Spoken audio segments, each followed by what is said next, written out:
A new subvariant of COVID-19 known as BA.3.2 and nicknamed Savera is spreading across the United States and Europe. Well, despite carrying dozens of mutations, experts emphasize that there is no evidence. It is more severe than recent COVID-19 strains. Well, public health officials stress that awareness and vigilance, rather than panic, remain the appropriate response. Firstly, let us understand about the origin and characteristics of the BA.3.2. Well, in order to understand BA.3.2, it's important to know its origins. And this subvariant is a descendant of the Omicron variant, which first appeared in late 2021.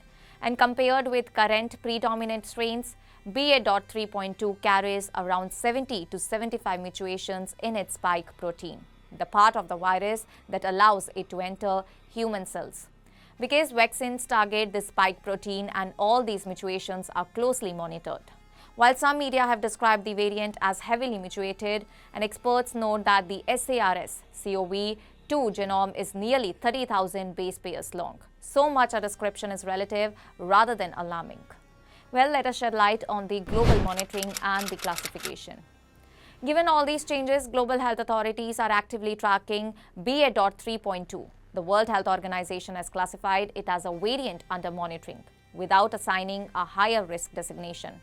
Similarly, in the United States, the Centers for Disease Control and Prevention, that is CDC, has detected the variant in 29 states. And Puerto Rico, though it still accounts for only a small fraction of total infections.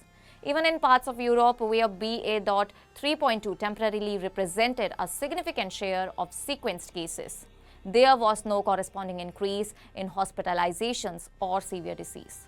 And this suggests that while the variant is spreading, its impact on health systems has so far been limited.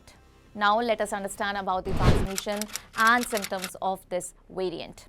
Well, in terms of behavior, BA.3.2 seems similar to other Omicron subvariants. According to the experts such as Dr. Jake Scott and Mark, symptoms largely resemble all those of typical, that is, respiratory infections.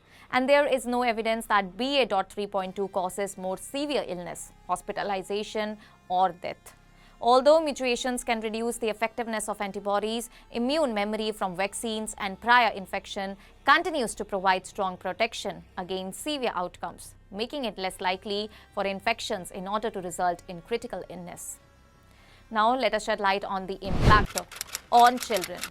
Well, some sequencing data have shown that BA.3.2 is more frequently detected in children. However, experts caution against assuming this means that the variant preferentially infects young people, and the pattern likely reflects higher testing rates among symptomatic children and their greater likelihood of having samples sequenced. Additionally, children generally have less accumulated immunity from previous COVID-19 exposures.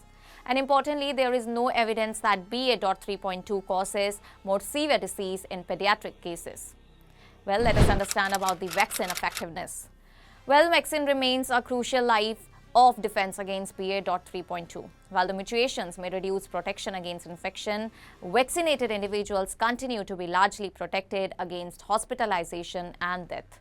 Researchers are monitoring the variant closely in order to determine whether future vaccines may need updates. But at present, there is no immediate need for changes.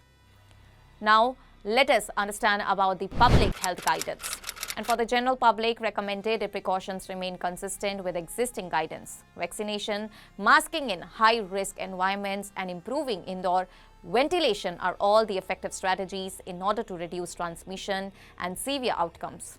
Healthcare professionals and vaccine researchers continue to track BA.3.2, ensuring that any necessary updates are informed by data, but there is no reason for alarm at this stage. Well, in summary, BA.3.2 represents a natural evolution of the Omicron lineage rather than a fundamentally more dangerous virus. And current evidence shows no increase in severe disease or deaths, and vaccines continue to provide robust protection.